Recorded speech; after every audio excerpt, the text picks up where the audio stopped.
프롤로그. 왜 다시 기도를 말하는가? 몇 해 전에 문득 명색이 목사라면서 크리스천다운 기도의 실상을 배워서 그렇게 기도하고 싶어하는 사람들을 염두에 두고 책을 써본 적이 없다는 자각이 들었다. 기도에 관한 좋은 책이 없다는 얘기를 하는 게 아니다.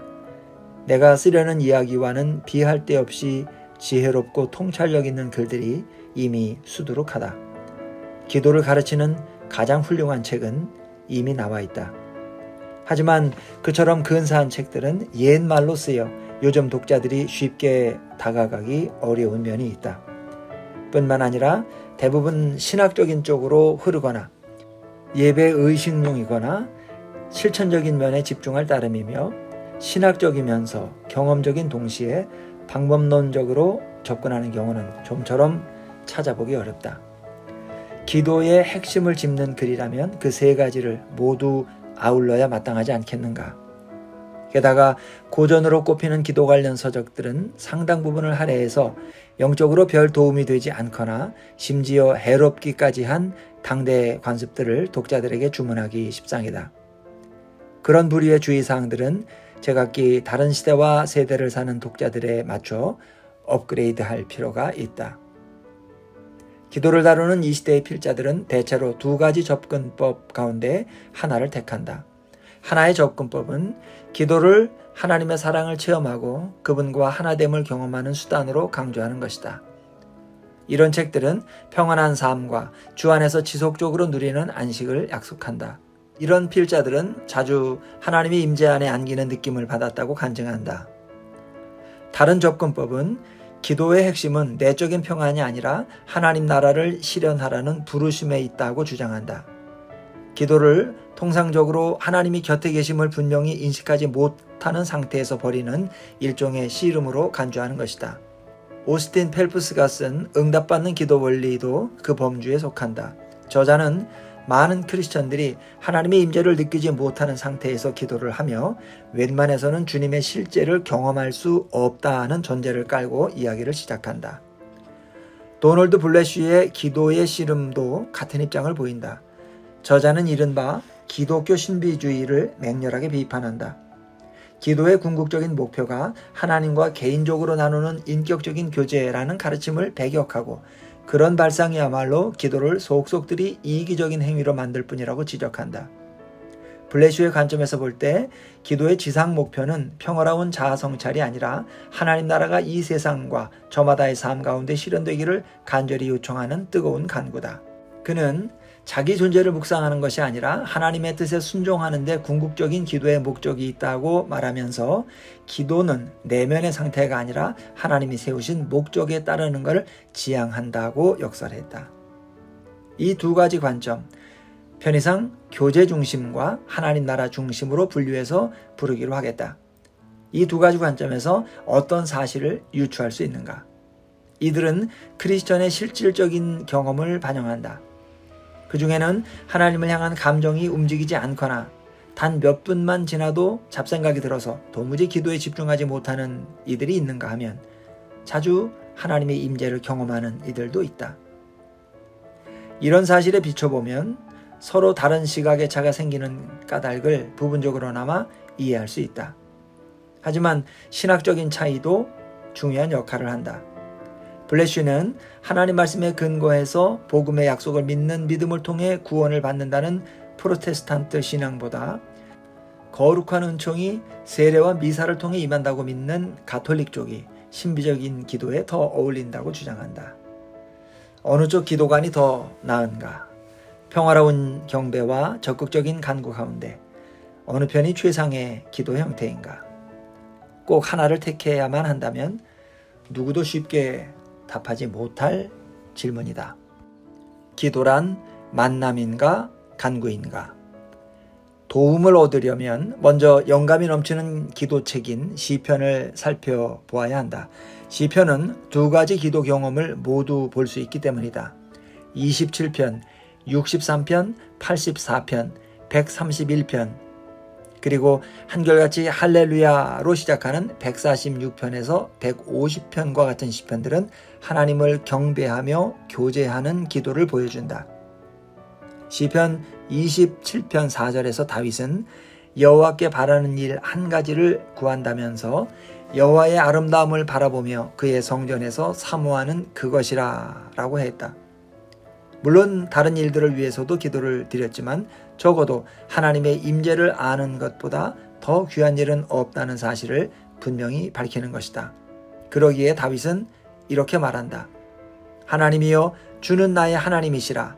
내가 간절히 주를 찾되 물이 없어 마르고 황폐한 땅에서 내 영혼이 주를 갈망하며 내 육체가 주를 앙모하나이다.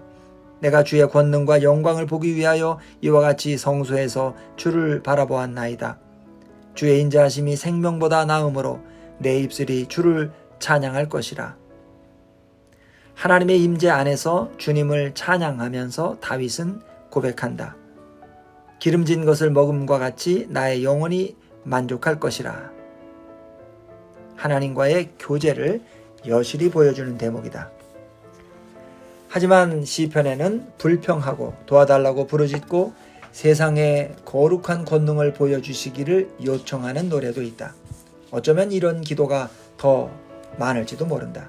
하나님의 부재를 경험하고 노골적으로 호소하는 시가도 있다. 여기서는 말 그대로 씨름하는 기도를 볼 수 있다. 시편 10편, 12편, 39편, 42편, 43편, 88편 등이 대표적인 경우이며 사실 이는 지극히 일부에 지나지 않는다. 시편 10편은 하나님을 향한 도발적인 질문으로 시작한다. 여호와여 어찌하여 멀리 서시며 어찌하여 환난 때에 숨으시나이까. 그러고는 돌연히 부르짖는다.